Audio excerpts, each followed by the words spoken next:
Jonathan Pogash is the cocktail guru, a mixologist and hospitality expert. See? You know big words. Dude, I'm the cocktail guru. Cheers. Jeffrey's his dad, a wine and spirits author, historian, and consultant. Oh, I do my homework. With decades of experience, they're always looking for the next big thing. Join this father and son duo for a few laughs as they explore the hottest trends in hospitality with the service industry's leading trailblazers and tastemakers. Welcome to the Cocktail Guru Podcast. Hey, Dad. You know what I realized, Dad? It looks like, and I realized this before, but I didn't want to say anything until we got on air. Yeah. Is that like a tiki polo shirt that you're wearing? Yes, it is. This is Okay. I spared no expense. I went out and I bought myself something new. Dad. Yes, because we're embarking on season 3 of Yes, our we're into season 3, but Dad, it's not in the budget. That is not in the podcasting budget. Well, fortunately, you don't have to pay for it. It's in my budget. Oh. And I got a really nice discount from a friend of mine. And we're in good shape. And guess what? I didn't even know, but I'm also wearing this is a polo. A long sleeve polo. Yeah. This is this is from a golf shop in Pennsylvania. Okay. Are you getting much golf in? No, I'm not getting any golf in, but I'm going to golf courses and various other places in Pennsylvania. Anyway, I'm out playing golf. Well, we're into the fall. We're into the fall season now, and it's kind of a nice time to play golf. Is that right? It is, except the golf course where I bought this shirt is closing very soon for the season, so I won't be able to go there. Oh, right. No, I'm fine not playing golf. I just like to take long walks around the lake with the swans in the lake and all the flora and fauna. It's just a gorgeous sight out there in the wilds of Pennsylvania. Well, that's nice. So we have a wonderful guest today, and you've got a little intro, of course, that you wrote because you love to do all of your research and all of that. How about that? You Yes, ready? I do. And I want to start off by saying I think this is going to be not just a season of new digs like this shirt I'm wearing, but a sweet season, a very sweet season, because we're starting off with a podcast on ice cream. And it's not just ice cream. Boozy ice cream. Boozy ice cream. It's luscious, delectable creamy delight, which I think you have in front of you. It's boozy ice cream from a company called Tipsy Scoop. And we are going to learn all about this wonderful ice cream from the founder herself. Melissa Tavs' mission is to elevate the ice cream experience. It is an adult experience, 21 plus experience, yet it's reminiscent of our favorite childhood flavors. There's so much more to this story. We'd like our guest to come in and allow us to and indulge us with the rest of her story. So, Melissa, welcome to the Cocktail Guru Podcast. Hi, guys. How are you? Welcome, Melissa. Thank you very much for being here. Excited for you to try that ice cream too. I know. I have some in front of me, and we'll get to it in a few moments. So, Melissa, we always ask our guests at the beginning of the podcast, what is your desert island drink cocktail? Now, I guess it could be in ice cream form. I'm kind of sick of ice cream. I shouldn't say that. Now the truth comes out, but I can imagine you are tasting it all the time. So, yeah, I mean, I love a very simple margarita with just Blanco tequila, some orange liqueur, and some fresh lime. So. Yeah. We love margaritas, Dad, don't we? That's perhaps my single favorite drink of all time. I love margaritas. Good. And Melissa, you and I met quite a while back. And it was actually when you were working in public relations. Is that not right? Yeah, I did PR and marketing for wine and spirits for quite a while, probably longer than most people last in that industry. Wow. And that's kind of how I became interested and experimenting with alcohol in food. So I actually helped the Badish Group plan a lot of events and launch parties for different alcohol brands. So we were doing things like bourbon wings and Chambord cupcakes, which I think we probably did with you too. I know you were doing a lot of Chambord drinks. That's true, yeah. And I kind of became obsessed with this idea of alcohol as an ingredient in food. And particularly in ice cream, not only because I have family history of ice cream making, but also because ice cream was a little bit different. The alcohol wasn't burnt off in the end product like it is when you bake with alcohol and make like a rum cake or something. So yeah, that's really how I became inspired to start Tipsy Scoop, was by the sample closet at the Badish Group, which kind of looks background right now, but it was filled with all sorts of interesting liqueurs that were really fun to experiment with. And your great-great-great-grandfather was in the ice cream business, was he not? Oh, yes. So he was president of the Ice Cream Alliance in Great Britain, which I did not know was a thing. Wow. And they brought over, my ancestors brought over from Italy to Scotland, gelato carts back in the 1800s, when that was a very novel concept. So everybody's obsessed with gelato all over again. But gelato was a new concept at that time. So I was also really fascinated by that family history of ice cream making and just experimenting with ice cream making in general, with a Cuisinart ice cream maker at home. Have you guys tried to make ice cream with that before? It's kind of difficult. No, Yeah, I don't. Because in your work, you were surrounded by spirits all the time. You decided to combine the two. Yeah. And so ice cream making at home is very difficult. So I actually started adding just like a little tiny bit of alcohol into my homemade ice cream recipe just to help with the consistency initially. So it was kind of this like accidental recipe that came about. But yeah, it's very hard to achieve that ice cream consistency that people know and love through your little ice cream tabletop machine. So the little bit of alcohol I was adding in the beginning really just helped get that creamy ice cream consistency, and then really just fell in love with the idea of this product could actually contain alcohol and kind of taste like some of the cocktails that we were looking to kind of represent. And so when we talk, when we think about ice cream with your alcohol-inspired ice cream, rum raisin ice cream comes to mind first and foremost, right? But when you make rum raisin ice cream, it doesn't actually have rum in it. That rum, the alcohol is burnt off, or sometimes it's not even including alcohol. It's just like a rum extract. So the inclusion of alcohol that actually retains the alcohol content is novel, because I don't think, maybe places were doing it here and there, homemade, like in a restaurant or something, but to have it marketed and produced in a way like Tipsy Scoop does is really quite novel. Yeah, I think that was one of the challenges when we first started as well. So obviously, as you know, working in alcohol, probably the least fun thing about working in alcohol is all the red tape. So pair that with kind of a new category, which is liquor-infused food. And, there's all sorts of laws that didn't even exist when we first started. So luckily, both my parents were actually lawyers at one point. They skipped the ice cream making business, but their legal background really came in handy, because we were navigating and are navigating a completely new category of food. So is it considered an alcohol? Is it considered a food? Is it some sort of mix between the two? Those questions weren't so easy to answer in the beginning, kind of creating a new category.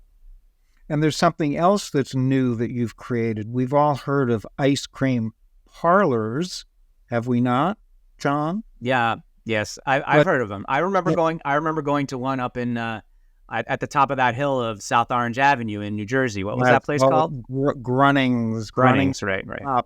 But Melissa has created ice cream parlors, right, Melissa? Yep, I am in one of our ice cream parlors right now before opening. But You are.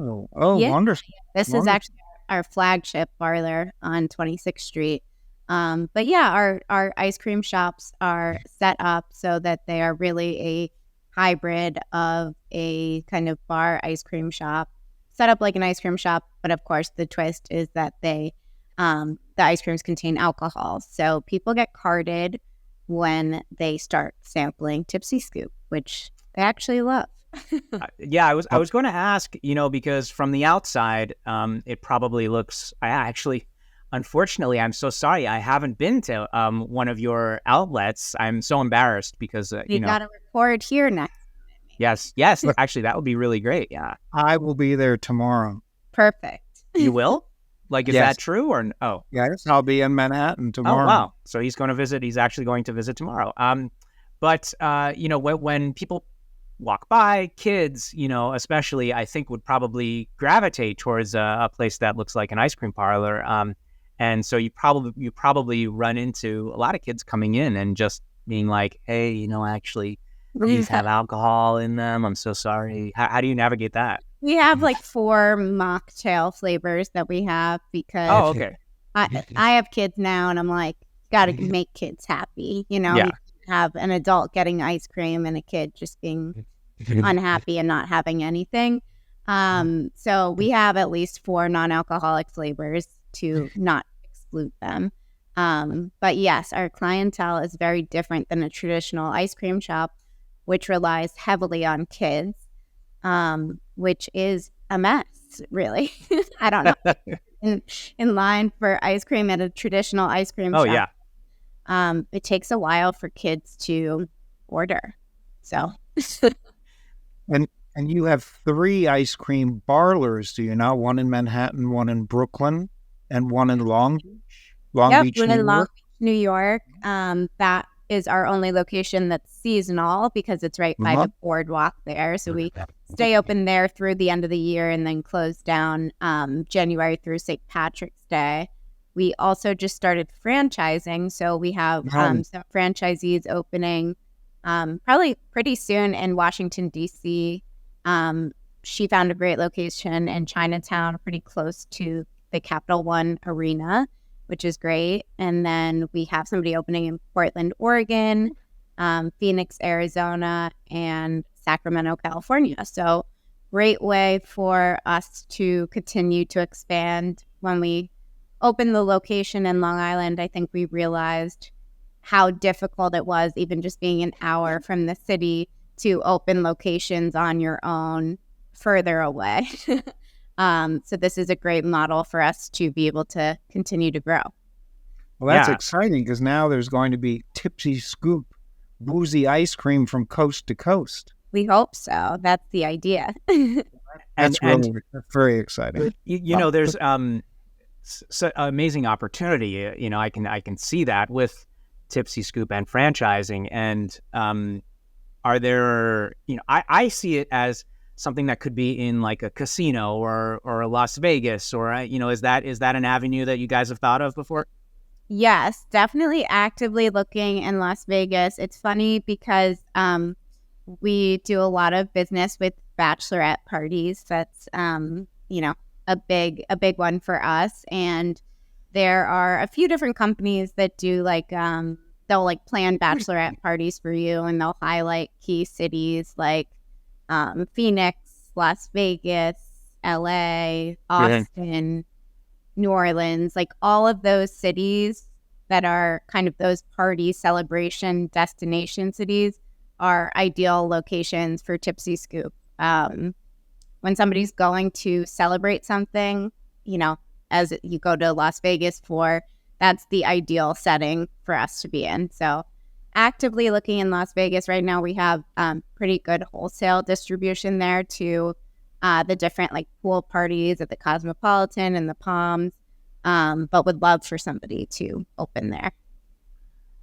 So yes, I wanted to talk about the retail the retail aspect of it all, because you guys seem to be in many, many different locations. And, we're going to talk about that in a quick second, as well as do a little vertical tasting in just a quick minute, and we'll be right back. Hey everyone, Jonathan here. If you're into swag as much as we are, then look no further than our Cocktail Guru shop. The items in our store have been personally chosen, handpicked with care by me, I'm Jonathan, and my team of Cocktail Gurus. A water bottle with a stainless steel straw? Yep. T-shirts? Hoodies? Snapback hats? Signed copies of Mr. Boston Bartender's Guide? Cocktail box kits? Bar tools? And more! You betcha! We've even managed to create a onesie for that mocktail lover in your family. So head on over to shop.cocktailguru.com and use code GURU23 for 10% off your first order. It's a great deal. That's shop.thecocktailguru.com, 10% off with code GURU23. Cheers. And now we're back. So retail-wise, Tipsy Scoop is in some major retailers and pretty much across the country. Is that correct? Yeah, we work with different distributors in kind of key markets, not necessarily nationally, but more regionally. But yeah, all over the U.S. We are sold at some like bigger box retailers, but the product really does the best, as I said, in any of those kind of like celebratory settings. So we're in several stadiums and arenas, and that's, really where it's sold the most. So I know they're just launching, actually, I think it's called Frost Center now instead of AT&T. I can't keep up with all the changing names, but that's the San Antonio Spurs. So they're actually doing something interesting with our ice cream there. Instead of just selling scoops, they're doing a fries and floats little stand where they do French fries and then different boozy floats with our flavors. So it's always fun to what people end up doing with their menu. This summer we did something really cool. I don't know if you got a chance to go, but the Metropolitan Museum has a rooftop open for the summer, which is really cool, except it rained all summer, but besides that, really cool. So all the statues are up there, and there's like a little cafe and bar. So we made for them these boozy sorbet cubes, because they do really high volume there. They put 2 cubes into a glass and just top it with, they had like Prosecco on tap there as their cocktail. So we made them like French 75 boozy sorbet cubes that were topped with Prosecco. So we like to do kind of interesting things like that with our wholesale accounts to be able to kind of showcase how you can use Tipsy Scoop as part of your cocktail program or menu. So there's a lot of different options there. I love that. Yeah, that delights and inspires, and it's very indulgent. Yes, very indulgent. I'm gonna taste some things, Dad. I'm so sorry, Dad. I know Dad is so upset because he doesn't have these samples, but I do. You're going to be delighted, inspired, and you're going to indulge, which is, I think, the mission statement of Tipsy Scoop, is it not, Absolutely. Melissa? Yeah. You know what? I'm going to start. I think I should start with ooh and ah while you're doing that, because that looks so. I think I should start with. I have 2 ice creams and 2 sorbets, so I'm going to start with the ice cream since the sorbet probably has more of an intense fruit flavor. So let's see. Oh, here we go. First, I'm going to start with the cake batter vodka martini. Oh man. And these are little pints. And the cake batter specifically has milk and cream, whipped cream vodka. So that's the boozy. Oh, and amaretto. That's the boozy element, right? Oh yeah. And of course, I'm using a kid's spoon. Hold on. Here. Good. Yep. I mean, stop it making tastes like sound, Jonathan. Stop making sounds. It tastes like the cake batter ice cream that you would get in ice cream parlor. But there is booze in there, and I don't really taste the booze. But what is the alcohol percentage in something like this? So it's up to 5%. So Okay. definitely not overpowering at all. Right. Not eating one of those truffles that kind of oozes alcohol. Right. I love in that flavor the amaretto because I think that kind of comes through a little bit more at the end. But that's the flavor we use in our ice cream cakes, which are like layers of funfetti cake. Oh. Ice cream. So that's And you one. do you ship? I know that you ship through like Goldbelly. Do you have pretty much all the flavors as well as ice cream cakes? Yeah, so we ship ice cream cakes. That's probably the most popular option on Goldbelly, actually, is the ice cream cakes. They're like 6-inch ice cream cakes, but they're 5 layers, I guess, 3 layers of cake and 2 layers of ice cream. So Oh wow! they're pretty substantial, but they're a great gift too. So, And I'm going to taste now the dark chocolate whiskey salted caramel. yeah, Oh, most popular flavor year round. So that was inspired by, so I don't like whiskey and I don't really like chocolate. oh, Are you kidding? Are really? you kidding me? Okay, send it all my way, please. Yes. Oh, But so I did a whiskey tasting once where they paired like a dram of whiskey with one of those squares, Ghirardelli, like squares of dark chocolate that oozes. Yeah. No, sure. I was like, oh, I like whiskey now. This is great. But this was kind of inspired by that pairing. And it's a great There it intro is. for people that might not like whiskey. So Oh yeah. Okay. I'm gonna take a little spoonful here.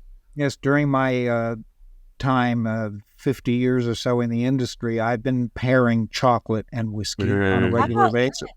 Awesome. This Be with you then. I'm taking an extra spoonful of this one. Wow. Take one for me, John. Yeah. Wow. That is And good. And please describe it. There is sort of an intense, almost dark chocolate. It is dark. I was gonna say it's dark chocolate. And just a touch of salt. A touch of the salt. It's not like an overpowering salted caramel. It's a nice balance between the cocoa and the salt and the caramel. And like a tiny little hint of whiskey. Again, I don't taste the alcohol, but I think when I'm having ice cream, I don't want to I don't necessarily want to taste the alcohol. But now when you serve these in your parlor, is it served like Sunday style? Do you add liquor to it to make like a liquor-infused ice cream cocktail? Yeah, so the locations in Manhattan and Long Beach do not have a liquor license because we're kind of considered a non-beverage both federally and by the state. So we're just required to card and consumers. So those are like traditional ice cream shops just with the boozy twist. So ice cream by the scoop. We have signature Sundays we do. In Brooklyn, we opened a little bit of a larger space and got a tavern license as well to be able to do, we call them ice cream cocktails, but they're essentially ice cream floats with like Prosecco or different stouts or sours and stuff like that. So once you make the ice cream into a liquid, that's when it becomes a beverage. So that's the little kind of complicated part of that. So you can't do like Tipsy Scoop milkshakes at our storefronts that do not have a liquor license. You only can serve the ice cream by the scoop, and that's kind of the issue. Let's say state by state is like what happens when the ice cream melts? Then it's a liquid. Is not considered a beverage at that point? But I guess our argument is served by the scoop. So Right. So is that the case nationally where you don't need a liquor license to be able to serve it? So, as you know, unfortunately, state by state, there are many different liquor laws. So New York has made it, and New York is where we produce all the ice cream through a co-packer in Red Hook, New York, so up in Hudson Valley. So all the ice cream is produced in New York. New York actually has a law about liquor-infused ice cream, which is if it's up to 5%, it's considered a non-beverage, no liquor licenses needed for manufacturing, distributing, selling anything. State, and we have federal approval as well that doesn't mean anything on the state by state level. Each state decides how they want to classify, boozy ice cream. So it is interesting. Some states have laws around boozy candies, which, as I mentioned, kind of taste even stronger than Tipsy Scoop sometimes, where they allow that without a liquor license, and then they won't allow, the ice cream because it's kind of capable of becoming a liquid. So this is boring, but it is what it is. It's not boring. I find it fascinating, and I think our viewers and listeners would too. It is fascinating, but I would also like to know where in Brooklyn Tipsy Scoop is located. So Tipsy Scoop is in Williamsburg. So it's on Metropolitan Avenue, right across from Butcher's Daughter. That location opened in 2019. And we got a great deal on that spot because the L train was maybe going to be closed down for, I don't know, they were saying like 2 years at that point. And luckily it wasn't, but then COVID, and we were the first one on the block. But now it is an amazing location. There's so much that has sprung up there. There's a Tacoma, there's a Westville, there's a Pot Hotel. So it's really, really a fun spot. And we do lots of classes and events there. So people can come do a boozy ice cream making class. They can come make cocktails. So it's really a nice destination. And you've managed to do all of this within a 9-year period of time? That sounds like a really long time. No, 9 years is not a long time.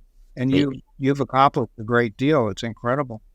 Thank you. 2014 is when you first opened up, I think, right? Yeah, so we actually started in 2014 at a kitchen incubator space in East Harlem called Hot Bread Kitchen. They have a great incubator program where you can kind of rent kitchen space by the hour, and we were just doing catering and events at that point. So I was doing that, really only that, for the first 2 years and selling on Gold Belly. And then in 2016, we had a video go viral on Facebook that showed the behind the scenes making of the ice cream. So the alcohol being poured into the machine and these like beautiful ribbons of ice cream coming out of the machine. So that video got like 10 million views in 2 days, and people were showing up at the kitchen. Whoa. Are you kidding me? How? I don't know how they found it. It was not listed anywhere. Oh my gosh.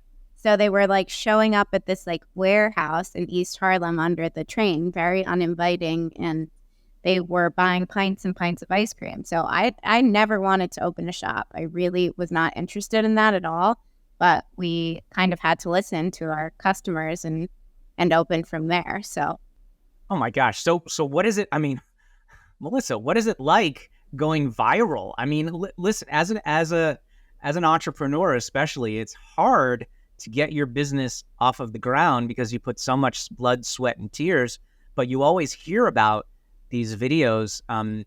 You never really heard about it back then, but now it happens. But I would assume you were maybe one of the first food type establishments or products to go viral. Yeah, it's funny thinking back about how that happened and that it was on Facebook, and like, would that ever happen now? I don't know. It might be TikTok or, right, something new. But yeah, it was crazy because I think it was, some unknown kind of publication that also just posted this video, and it got more views than any of their other videos got.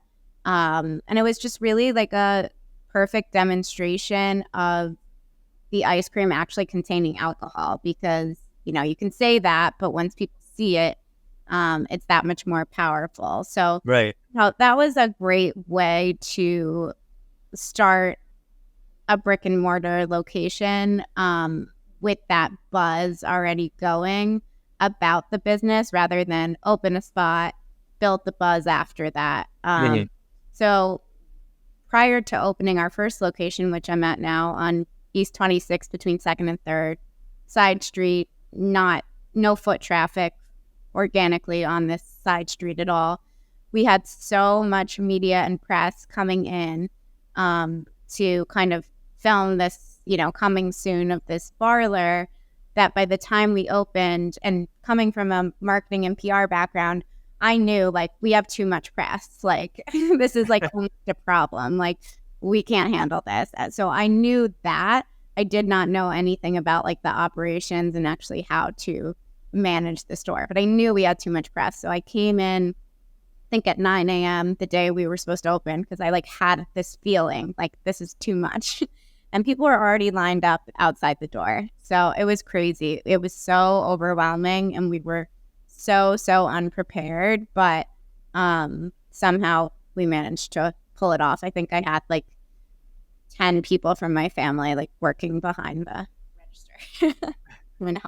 I want to get to trying the sorbet. So we've got this raspberry limoncello sorbet. Wow. We've done a lot of work with limoncello, haven't we, John? We love limoncello. What limoncello do you like? All of Which them? one? Oh, yeah. All of. Oh, yeah. Oh, so with the sorbet, the limoncello is pretty prominent in that, which I like, because that works so well with raspberry in general. Would you say that is kind of commonplace with your sorbets? Do you kind of quote unquote taste the alcohol a little bit more maybe with the sorbets? Yeah, I think it just depends on the flavor. I think the limoncello and raspberry is just like the perfect pairing, really. The strawberry white sangria. That's also strawberry white sangria is what I have next. Yeah, I don't think you got mango margarita. I would say that one like tastes the strongest, but they're all the same ABV, really.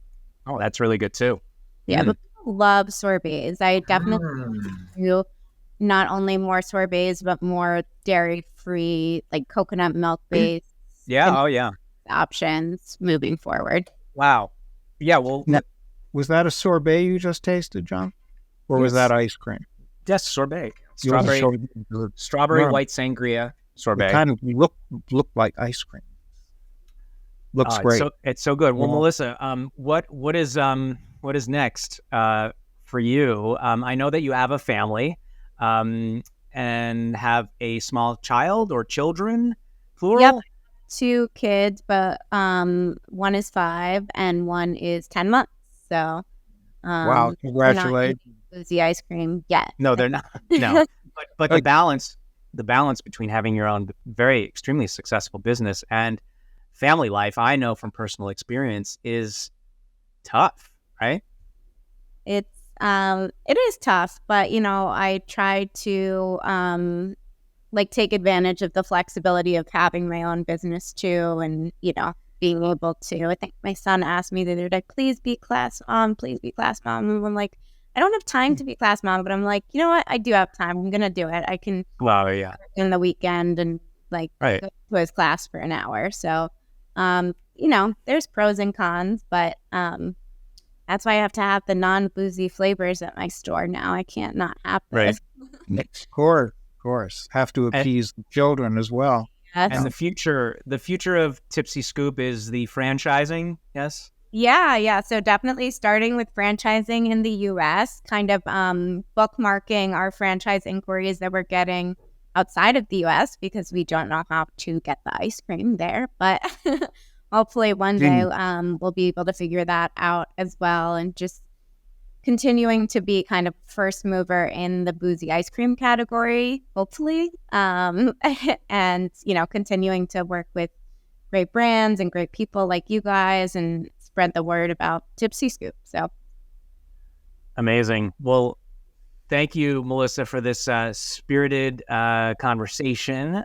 And this was great. These ice creams and sorbets are really delicious, Dad. We'll get you some, Dad. Don't worry, and we could do a mukbang, right? You like those kinds of things, right? We're going to do a special mukbang of Tipsy Scoop ice cream. Yes, we are, because I'm a mukbang sort of person. Love them. Well, thank you, Melissa. Thank you, guys. Thank you so much, Melissa. Tipple Time is brought to you in part by Glenmorangie, Monin Syrups, and Libbey Glassware. Jonathan Pogash here again with the Cocktail Guru podcast and our Tipple Time segment. I have a delicious iced coffee cocktail here. We love iced coffee, even at this time of the year. I mean, I love hot coffee drinks, but I usually do iced coffee even if it is cold outside. And we need to have those winter flavors. Forget your Starbucks, forget your Dunkin' Donuts. Although if either of those brands want to sponsor the Cocktail Guru podcast, we are open to it. In any case, I'm going to make this iced coffee drink with Monin's toasted marshmallow syrup.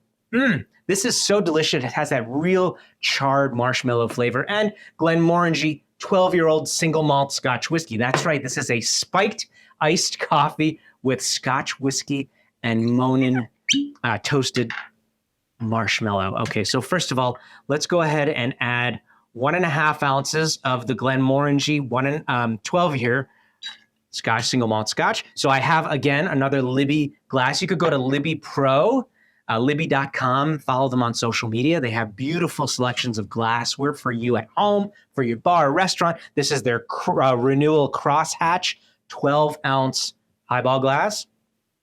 Next, we're going to do the Monin toasted marshmallow. Oh, yeah. Delicious. We're doing 1/2 ounce in our Renewal Crosshatch Libbey highball glass. Now I'll add some ice. Okay, there we go. And of course, you can use whatever kind of iced coffee you desire. You can make it at home. You can buy it in the store.